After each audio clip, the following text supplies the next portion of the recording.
Chapter 3. Is Opportunity Monopolized?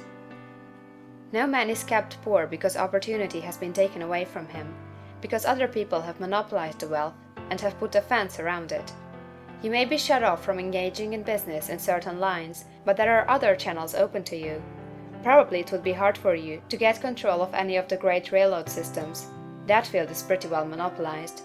But the electric railway business is still in its infancy, and offers plenty of scope for enterprise. And it will be but a few years until traffic and transportation through the air will become a great industry, and in all its branches will give employment to hundreds of thousands and perhaps to millions of people. Why not turn your attention to the development of aerial transportation, instead of competing with J.J. Hill and others for a chance in the steam railway world? It is quite true that if you are a workman in the employ of the Steel Trust, you have very little chance of becoming the owner of the plant in which you work.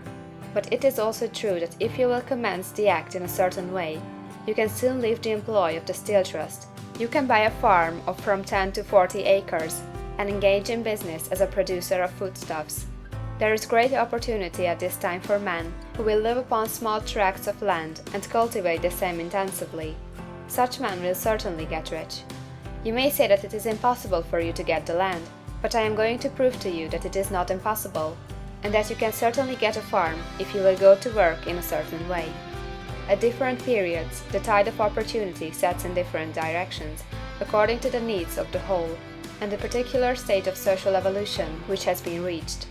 At present, in America, it is setting toward agriculture and the allied industries and professions. Today, opportunity is open before the factory worker in his line. It is open before the businessman who supplies the farmer more than before the one who supplies the factory worker, and before the professional man who waits upon the farmer more than before the one who serves the working class. There is abundance of opportunity for the man who will go with the tide, instead of trying to swim against it. So the factory workers, either as individuals or as a class, are not deprived of opportunity. The workers are not being kept down by their masters. They are not being ground by the trusts and combinations of capital. As a class, they are where they are because they do not do things in a certain way. If the workers of America chose to do so, they could follow the example of their brothers in Belgium and other countries, and establish great department stores and cooperative industries. They could elect men of their own class to office, and pass laws favoring the development of such cooperative industries, and in a few years they could take peaceable possession of the industrial field. The working class may become the master class whenever they will begin to do things in a certain way. The law of wealth is the same for them as it is for all others. This they must learn, and they will remain where they are as long as they continue to do as they do. The individual worker, however, is not held down by the ignorance or the mental slothfulness of his class. He can follow the tide of opportunity to riches, and this book will tell them how. No one is kept in poverty by a shortness in the supply of riches. There is more than enough for all.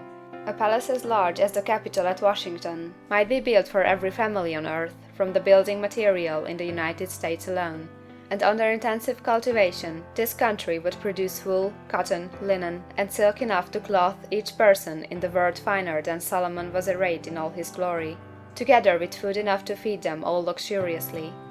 The visible supply is practically inexhaustible, and the invisible supply really is inexhaustible. Everything you see on earth is made from one original substance, out of which all things proceed.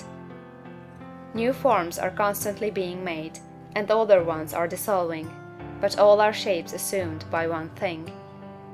There is no limit to the supply of formless stuff, or original substance. The universe is made out of it, but it was not all used in making the universe.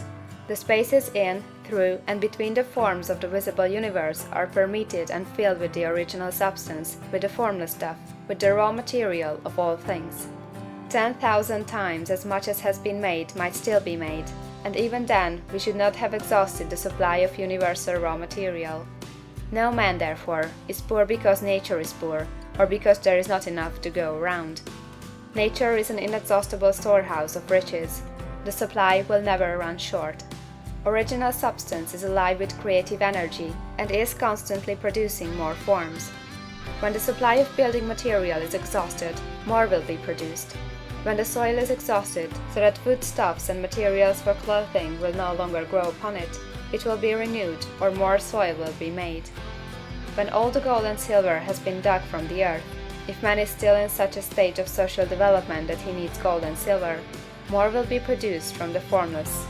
The formless stuff responds to the needs of man. It will not let him be without any good thing. This is true of man collectively. The race as a whole is always abundantly rich, and if individuals are poor, it is because they do not follow the certain way of doing things which makes the individual man rich. The formless stuff is intelligent. It is stuff which thinks. It is alive, and is always impelled toward more life. It is the natural and inherent impulse of life to seek to live more. It is the nature of intelligence to enlarge itself, and of consciousness to seek to extend its boundaries and find fuller expression. The universe of forms has been made by formless living substance, throwing itself into form in order to express itself more fully. The universe is a great living presence, always moving inherently toward more life and fuller functioning. Nature is formed for the advancement of life. Its impelling motive is the increase of life. For this cause, everything which can possibly minister to life is bountifully provided.